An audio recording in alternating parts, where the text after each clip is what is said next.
Hiccups? Try this trick. You can actually outsmart hiccups without water, sugar, or standing on your head. Just hold your breath and swallow 3 times in a row. Seriously, this weird trick works better than most home remedies people swear by. Hiccups are those annoying, involuntary spasms of your diaphragm that make you sound like a startled frog. Most people rush for water or try to scare themselves to get rid of them, but science suggests it's all about resetting the diaphragm.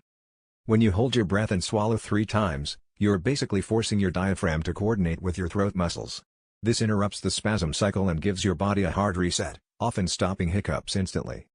So next time you get hit with a case of the hiccups, skip the theatrics and try this trick. It's quick, subtle, and you can do it anywhere, even in the middle of a meeting.